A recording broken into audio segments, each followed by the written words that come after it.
नमः शिवाय सांबाय सगणाय ससूनवे पुराण पुरुषेशाय शंकराय नमो नमः। नमस्कार, मेरे YouTube चैनल में आपका हार्दिक अभिनंदन और स्वागत है। शिवरात्रि का पावन पर्व आने वाला है। इस अवसर पर आप सभी को हार्दिक मंगल कामनाएं और वर्धापन बधाइयाँ। वास्तव में प्रत्येक दिवस हमारे लिए बहुत महत्वपूर्ण होता है। दिवसों की श्रृंखला में फाल्गुन कृष्ण चतुर्दशी को महाशिवरात्रि के रूप में सनातन धर्मावलंबी मनाते हैं। ईशान संहिता में वर्णन भी आया हुआ है, फाल्गुन कृष्ण चतुर्दश्याम आदिदेवो महानिशि शिवलिंग तयोद्भूत कोटि सूर्य समप्रभ। इसी दिवस को भगवान शंकर लिंग रूप में प्रकट हुए थे और इसमें भी एक बड़ी रोचक कथा जुड़ी हुई है। ब्रह्मा और विष्णु जब अपने अपने को श्रेष्ठ बताने लगे, शिव पुराण के अनुसार अहमेव वरो न त्वम अहम प्रभुरहम प्रभु परस्परम हंतु कामो चक्रतु समरोद्यमम, मैं बड़ा हूँ, इस रूप में जब दोनों लड़ने को तैयार हो गए, तब उनके अज्ञान को दूर करने के लिए भगवान शंकर लिंग रूप में प्रकट हुए। महानल स्तंभ विभीषणाकृतिर वभूव तन्मध्य तले स निष्कलः।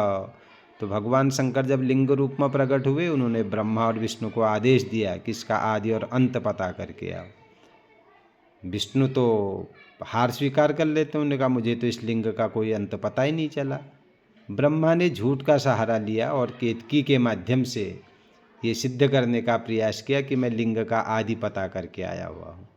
भगवान शंकर को बड़ा क्रोध भी उस समय आ गया। वो सगुण रूप में भी प्रकट हुए और उन्होंने उसी समय ब्रह्मा को श्रापित भी कर दिया, पूजा से वंचित कर दिया और केतकी के पुष्प को भी अपनी पूजा से वंचित कर दिया। और इसी क्रम में वर्णन आता है कि भगवान विष्णु को उन्होंने सत्यनारायण के रूप में प्रतिष्ठा प्रदान करी। और जब भगवान शंकर सगुण रूप में भी आए और लिंग रूप में तो प्रकट हो ही चुके थे, तब उस समय भगवान शंकर के लिंग रूप की पूजा की ब्रह्मा और विष्णु ने रात्रि में 4 प्रहर तक। तब उनकी पूजा से प्रसन्न होकर के भगवान शंकर ने कहा, दिन में तत्ततः पुण्यम भविष्यति महत्तरम शिवरात्रि ऋतिख्याता तिथिरेशा मम प्रिया। हे ब्रह्मा विष्णु, आपने जो मेरा पूजन किया है, ये तिथि मुझे बड़ी प्रिय तिथि है। ये आज से शिवरात्रि कहलाएगी और श्रद्धा भाव से जो शिवरात्रि में मेरा पूजन करेगा उसे मनोवांछित फलों की प्राप्ति होगी। तो तभी से सब हम सनातन धर्मावलंबी शिवरात्रि के पर्व को मनाते हैं। और वास्तव में ये लिंग के प्रागट्य का पर्व है, लेकिन कतिपय लोग इस तिथि को शिव और पार्वती के विवाह के रूप में भी संयोजित करते हैं, बताते हैं।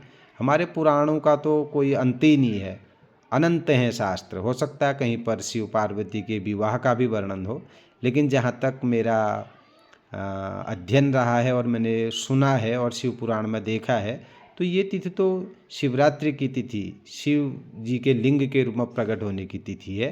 तो यदि कहीं पर विवाह का वर्णन हो तो विद्वान लोगों को उसे भी स्पष्ट रूप से बताना चाहिए। आजकल हम अखबारों में पढ़ते हैं या कथा वक्ताओं को सुनते हैं, तो अधिकतर लोग और आम जनता भी शिव पार्वती के विवाह के रूप में इस तिथि को मानती है। लेकिन मुझे ये भी आश्चर्य होता है कि चतुर्दशी को शिव जी का विवाह हुआ तो अगली तिथि तो अमावस्या होती है, तो अमावस को बारात का वापस आना तो हमारी ज्योतिष मान्यताओं के अनुसार भी शुभ नहीं है, व्यवहारिक भी प्रतीत नहीं होता है। और लेकिन एक शब्दों का बहुत बड़ा अपभ्रंशीकरण भी चल रहा है। शब्द बिगड़ते बिगड़ते क्या कहाँ से कहाँ पहुँच जा रहे हैं। वैसे शुद्ध शब्द शिवरात्रि था, लेकिन हमारे क्षेत्रीय स्तर पर इसको शिवरात भी कह देते हैं। और कई विधर्मियों के भी पर्व हैं जो शिव्य रात इत्यादि कहे जाते हैं। तो धीरे धीरे कहीं इस प्रकार भी इसको लोग न जोड़ने लग जाएं।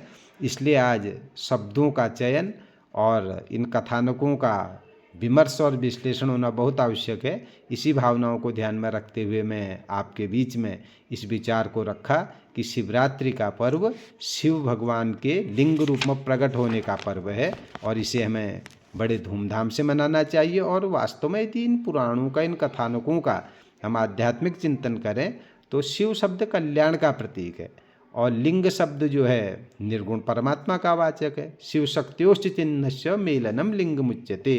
शिव और शक्ति का जो मिलन है उसी को लिंग कहा जाता है। और वास्तव में प्रकृति और पुरुष के संयोग से संसार संचालित होता है।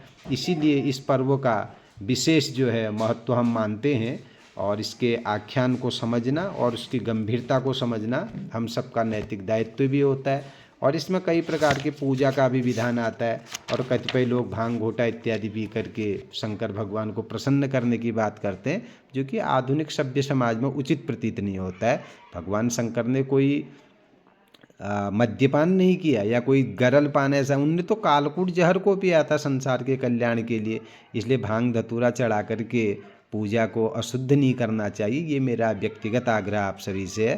पुनः आप सभी को शिवरात्रि के पर्व की बहुत बहुत शुभकामनाएं और मैं आशा रखता हूं कि आप जिन व्रतों को करते हैं उसके आख्यान और उसकी गंभीरता को अवश्य जानें और अपने अगली पीढ़ी को भी हम अपनी उन संस्कृति का हस्तांतरण करें। इसी उद्देश्य से ये वीडियो आप तक मैं भेजने की कोशिश कर रहा हूं। और यदि आपको इसके संदर्भ में कोई अन्य विशेष आख्यान या शिव पार्वती के विवाह का शिवरात्रि के दिन का आख्यान किसी ग्रंथ में प्राप्त होता हो तो अवश्य आप बताने की कृपा करेंगे। इनकी अपेक्षा के साथ मैं पुनः भगवान शंकर से आप सभी के मंगल हेतु प्रार्थना करता हूँ। धन्यवाद।